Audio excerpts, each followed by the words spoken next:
अस्सलाम वालेकुम। बहुत सारे स्टूडेंट ने ये बोला था कि सीपीएम पर एक सवाल बना दो क्रशिंग पर। तो सवाल ये है उसका। हमारे पास सवाल है the time cost estimates along with the list of activities of a project are given below. इसमें हमारे पास एक्टिविटी है, हमारे पास टाइम होता है। दो टाइम होते हैं, एक होता है नॉर्मल टाइम क्या होता है, दूसरा होता है क्रैश टाइम क्या होता है, और दूसरा होता है कॉस्ट, नॉर्मल कॉस्ट और क्रैश कॉस्ट। फाइन। इस सवाल में हमें क्या करना है? पहले इस सवाल में हमें नेटवर्क डायग्राम बनाना है और हमें नॉर्मल कंप्लीशन टाइम देखना है इसमें, और नॉर्मल कॉस्ट देखना है। पहले हमें देखना है नेटवर्क डायग्राम। एक तो वो है, दूसरा है नॉर्मल कंप्लीशन टाइम, और है हमारे पास total normal cost. Total normal cost. ठीक, ये पहला है। और दूसरा है हमें आपको बताने की प्रोजेक्ट का ऑप्टिमल कंप्लीशन टाइम आपको देखना है। Optimal completion time. These two things we need to find from this question. सबसे पहली बात आप क्या करोगे काम, you will make a network diagram, जिसमें बहुत सारे स्टूडेंट्स वो उनको नहीं आता है। मैंने ऑलरेडी एक वीडियो अपलोड करके रखा है रिगार्डिंग नेटवर्क डायग्राम, वो उसकी लिंक मैं इसके नीचे रखूंगा फिर इस डिस्क्रिप्शन में। देखिए, the activity first is 1 to 2, यानी कि इसकी कोई प्रेसिडेंस है ही नहीं। मैं लिखूंगा दिस इज 1, सॉरी मैं यहां पर बनाऊंगा नीचे क्योंकि दिस में ये बकार आ जाएगा। दिस इज 1, ठीक, 1 to 2। फाइन, इसका नाम रखे हम ए। चलो जी, हमने इसका नाम रखा है ए। 1 to 4,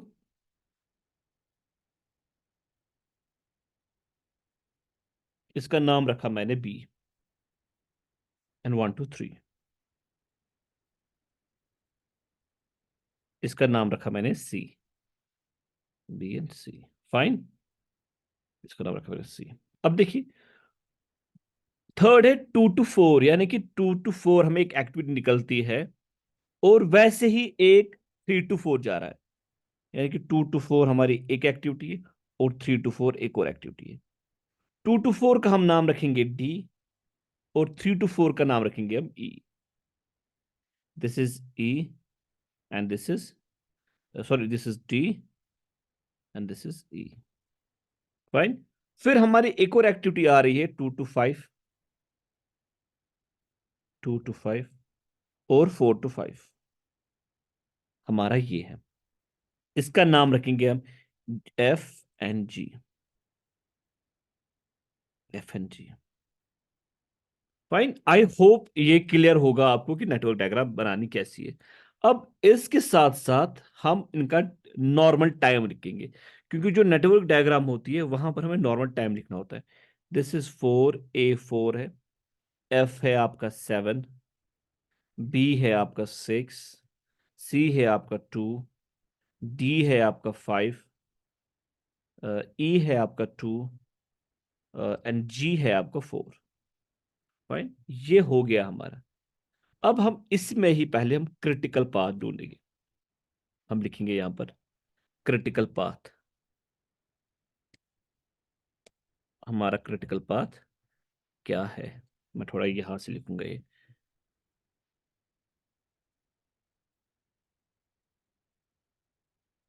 जितने भी हमारे क्रिटिकल पाथ बन रहे हैं हमें वो सब कुछ लिखना है। देखिए जी, पहला क्रिटिकल पाथ है A F, direct A to F। Fine.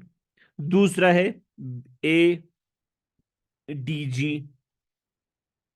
A D G। Fine. उसके बाद है B G। उसके बाद है C E G। C E N, sorry sorry sorry, C N C E G। मैंने लिखा था E C G। C A और G। ये चार हमारे पास क्रिटिकल पाथ बन गए। और इन क्रिटिकल पाथ का हमें डे लिखना है कि कितने डेज में कंप्लीट हो रहा है। ए एफ आपको हो रहा है 4 + 7 दैट इज 11 डेज।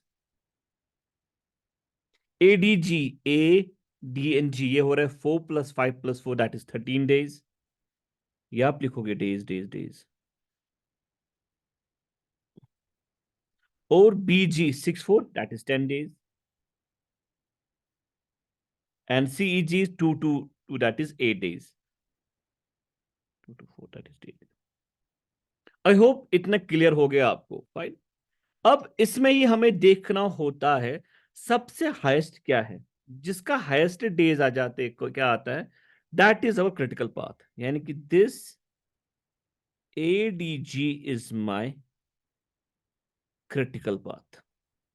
यहां पर मैं वही करूंगा, लाइंस बनाऊंगा, ए डी एन जी।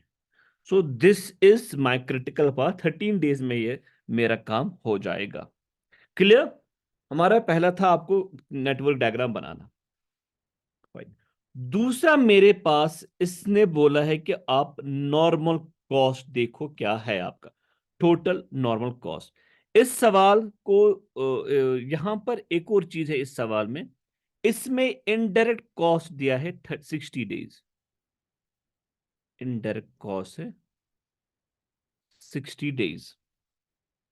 जब भी आपको ये सवाल आ जाते हैं, आपको देखना होता है कि इसमें मत है किसी जगह इनडायरेक्ट कॉस्ट, इसमें है 60 डेज, यानी कि इनडायरेक्ट कॉस्ट 60 डेज दिखा है। अब क्या करना है मुझे, मुझे सबसे पहले नॉर्मल कॉस्ट देखना है। नॉर्मल कॉस्ट, नॉर्मल कॉस्ट आपको बराबर होता है डायरेक्ट कॉस्ट प्लस ओवरहेड्स या इनडायरेक्ट कॉस्ट।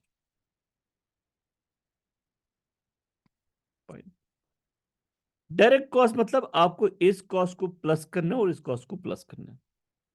आपको देखना है वो कितना आ जाता है। देखो जी, दिस इज 713 और ये आपका आता है 1165। डायरेक्ट कॉस्ट आया आपको 713 प्लस। अब मसला है कि सर इनडायरेक्ट कॉस्ट इसमें क्या है। इनडायरेक्ट कॉस्ट देखो आपको पहले कितना है यहां पर, इनडायरेक्ट 60।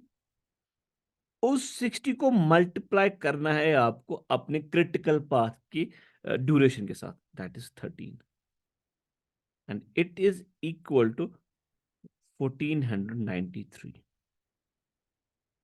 यानी कि आपका जो नॉर्मल कॉस्ट निकला वो है 1493। Clear.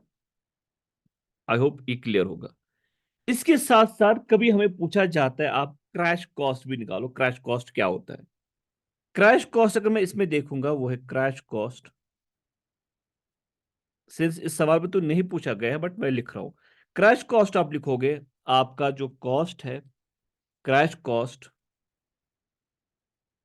Plus overheads. Crash cost यही 1165। अब उसमें ओवरहेड्स क्या आ जाते हैं, उसमें आपको 13 डेज नहीं आते, उसमें आपको क्रिटिकल टाइम देखना होता है। ए एफ का आप देखो क्रैश टाइम क्या है, ए और 3, एफ का है 5, 5 + 3 दैट इज 7।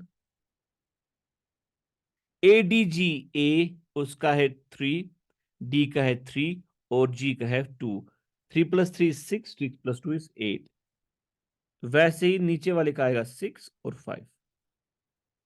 फाइन। फिर यही आपको करना है, जो क्रिटिकल पाथ का आपका टाइम आएगा ये 8 मल्टीप्लाई करना है 60 के साथ। आपका जनाब वो आता है 1645।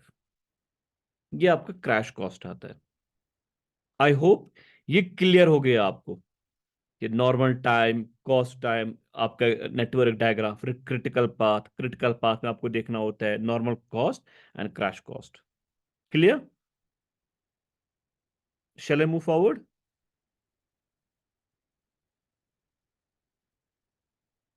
ओके सी, ये हो गया। उसके बाद अब हमारा सेकंड स्टेप आ जाता है। वो सेकंड स्टेप में यहां पर लिखता हूं, स्टेप सेकंड। मैं यहाँ पर लिखूँ क्योंकि स्टेप सेकंड, मैं यहाँ पर स्टेप सेकंड और थोड़ा लाइन डालता हूँ। ये मैं स्टेप थर्ड लिखता हूँ यहाँ पर, क्योंकि अगर मैंने स्टेप सेकंड और थर्ड अलग अलग करा तो आपको नहीं आएगा समझ बेटा। सी स्टेप सेकंड आपको आपको एक्टिविटीज पहले लिखनी है। मैंने लिखी एक्टिविटीज, एक्टिविटी, उसका क्रैश कॉस्ट देखना है और maximum possibility of crashing. Bear with my handwriting this time. Activity मेरे पास जो है वो है ए, जो मैंने ABCD वहां से लिखा था, ABCDEFG। फाइन। क्रैश कॉस्ट जो होता है वो बराबर होता है आपको crash cost minus normal cost divided by normal time minus crash time. ये वाला, this minus this divided by this minus this.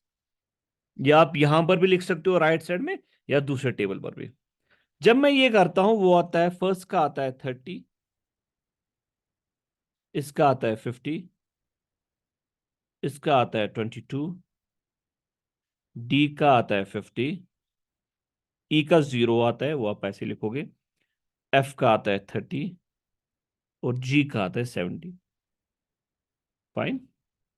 उसके साथ साथ आपको देखना है maximum possibility of crashing. Maximum possibility of crashing is normal minus crash days. कितने days of crash कर सकते हो उसको।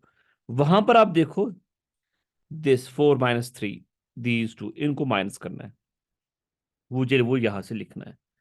यहां पर जब मैं वो करता हूं mention, it is 4 - 3, that is 1 2 1 2 0 2 and 2।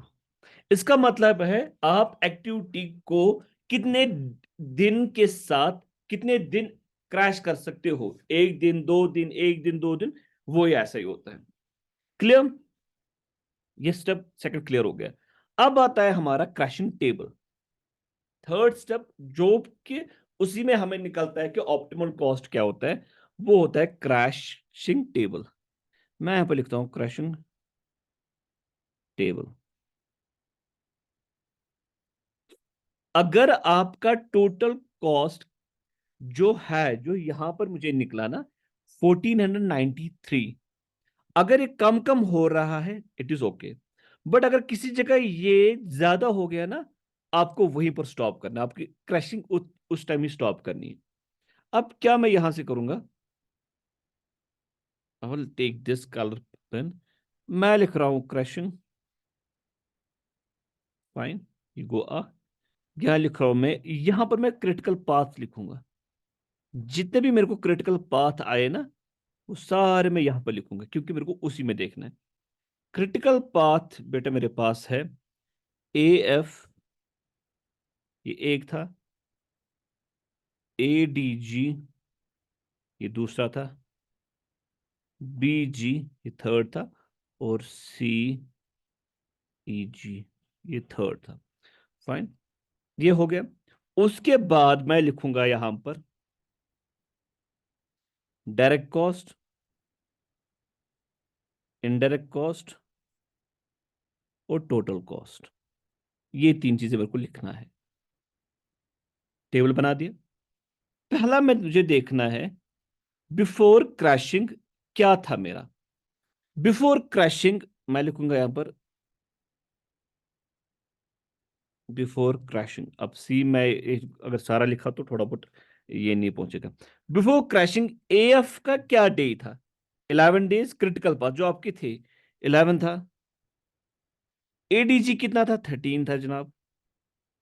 BG था 10। CEG था आपका 8। जितने भी आपको पाथ थे वो आपको सारे लिखने। डायरेक्ट कॉस्ट कितना था, 713। ये 713, दिस 713। और इनडायरेक्ट कॉस्ट आपको कितना था, ये 60 × 13। आपको ये वाला नहीं लिखना है वहां पर, this is direct total cost. 6 × 13 हमारे पास,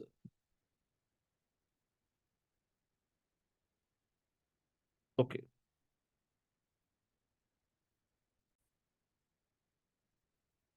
यहां पर बेटा आपको 8 है, fine. See, indirect cost is यहां पर 60 × 13, वो आपका आता है 780।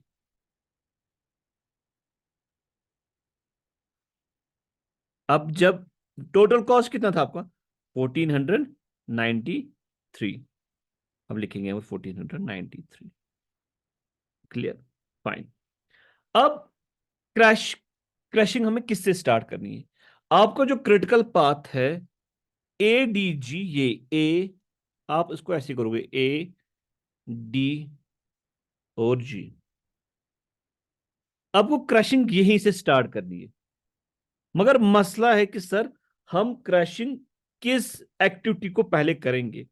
ये याद रखो, जिस एक्टिविटी में क्रैश कॉस्ट मिनिमम होगा, आपको वही एक्टिविटी क्रैश करनी है। आप देखो, ए डी और जी में क्रैश कॉस्ट सबसे कम 30 है, यानी कि मैं क्रैश एक्टिविटी ए को करूंगा, बट मैक्सिमम कितनी बार मैं उसको क्रैश करूंगा? एक ही बार में क्रैश कर सकता हूं।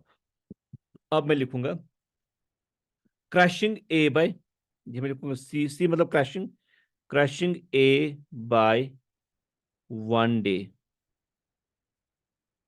क्योंकि ए ही है। ठीक, अब जिस जिस क्रिटिकल पाथ में ए है, उसको एक एक दिन कम होता जाएगा। ए एफ में ऑलरेडी ए है, यानी कि ये 10 बनेगा। ए डी जी में ए है, ये 12 बन जाएगा। बीजी में नहीं है, ये अपना ही रहेगा। सी एफ में नहीं है, वो अपना ही रहेगा। फाइन। अब डायरेक्ट कॉस्ट क्या रहेगा? Direct cost will be 713 plus crash cost जो ए का है, दैट इज 30। वो कितना बन जाता है? 743। फाइन। और इनडायरेक्ट कॉस्ट क्या है? इनडायरेक्ट कॉस्ट देखो आपका था, this will and in 10 minutes, okay. Indirect आप कॉस्ट था आपका 13 पहले, अब एक दिन कम हो गया, it will be 12, 12 × 60, that is equal to 720। इन दो को प्लस करो, वो आ जाता है 1463, यानी कि फिर से अभी टोटल कॉस्ट जो था उससे कम ही मेरा आ रहा है। फाइन। अब देखेंगे हमारा क्रिटिकल पाथ फिर से यही आ गया, ये तो 0 बन गया, इसको मैं क्रैश कर ही नहीं सकता हूं। अब किसको मैं क्रैश करूंगा? आई विल सी कि डी और जी में सबसे मिनिमम क्या है, किसका क्रैश कॉस्ट है, मैं उसी को करूंगा। मिनिमम तो डी है, मगर डी को मैं कितने में करूंगा पहले crash? By 1 day. The rule is start crashing by only 1 day first. वो ये फिर 1 बनेगा यहां पर। अब मैं क्रैश एक्टिविटी डी को करूंगा बाय 1 डे। फाइन। अब जिस जिसमें डी है उसको ऑटोमेटिक कम होता जाएगा, बट पहले में डी नहीं है, ये 10 रहेगा। इसमें है, दिस विल बी 11। इसमें भी नहीं, this will B 8, 10 and 8। Same 743 को मैं प्लस करूंगा अब इसका क्रैश कॉस्ट, दैट इज 50, और वो मेरा कितना बन जाता है? 793। और इनडायरेक्ट कॉस्ट एक दिन कम हो गए, दैट इज 11 × 60, 11 × 60, वो मेरा बन गया 660। फाइन। और उसको जब आप करोगे इन दो को प्लस, वो हो जाता है 1453, फिर से कम आया मेरा। Fine? अब किसको आप क्रैश करोगे? अब मेरा क्रिटिकल पाथ फिर से यही बन गया। अब सी, एक दिन है इसका इसका क्रैश लिमिट, क्रैश कॉस्ट 50 है, मैं फिर से डी को ही करूंगा क्रैश, यानी कि crashing D by 1 day. D जिसमें होगा उसको कम होगा, 10, 10, 10, 8, इसका बन जाता है फिर सिंपल वो 793 को मैं प्लस करूंगा 50, वो आ जाता है 843, और 10 को मल्टीप्लाई करूंगा 60 के साथ, वो आता है 600, और इन दो को जो मैं प्लस करता हूँ वो आता है 1443। इस पर बेटा ध्यान रखना। अभी सी, अभी कितने मेरे क्रिटिकल पाथ बन गए? सर मेरे 3 क्रिटिकल पाथ बन गए, दिस